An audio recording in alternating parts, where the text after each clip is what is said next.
Olá pessoal, sejam bem-vindos a mais uma aula de biologia e hoje nós vamos conversar um pouco sobre os tipos de desenvolvimento. A começar aqui pelo desenvolvimento do embrião.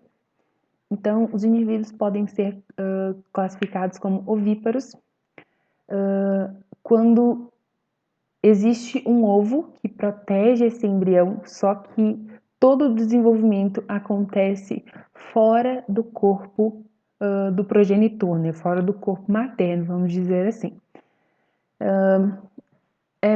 Ocorre bastante, né, nas espécies de répteis, aves e também algumas espécies de cobra. O ornitorrinco, que é um mamífero, também é um ovíparo, tá? São aqueles indivíduos que põem o ovo já bem no comecinho do desenvolvimento embrionário e esse embrião vai se desenvolver fora do corpo da mãe. Os indivíduos vivíparos, eles não possuem um ovo, tá? Não existe uma casca que separe o indivíduo do corpo da mãe. Esse indivíduo ele vai se desenvolver dentro do corpo, né, do progenitor, do corpo da mãe, e não existe nenhuma casca ali compartimentalizando ele. A gente vai ver isso acontecendo em algumas espécies de peixes ósseos, nos tubarões também e todos os mamíferos placentários, tá?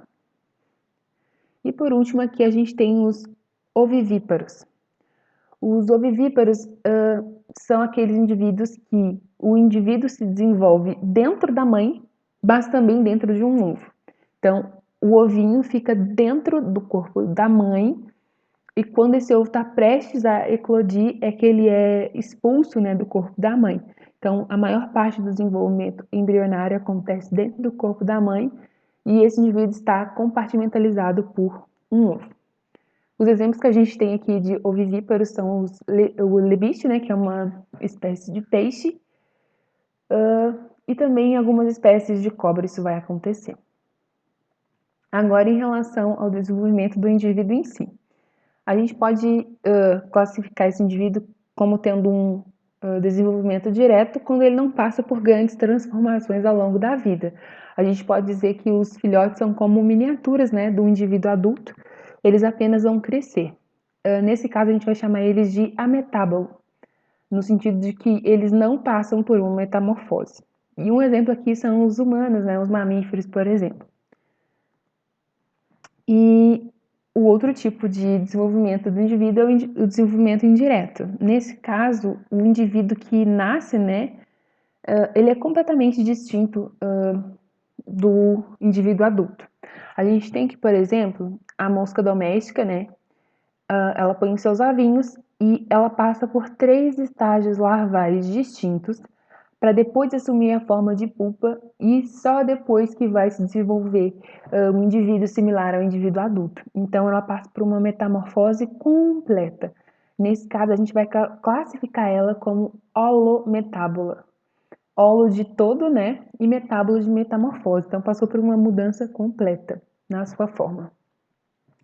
A gente tem também os indivíduos hemimetábulos, que no caso eles são até um pouco similares ao indivíduo adulto quando nascem, mas eles ainda não possuem asas.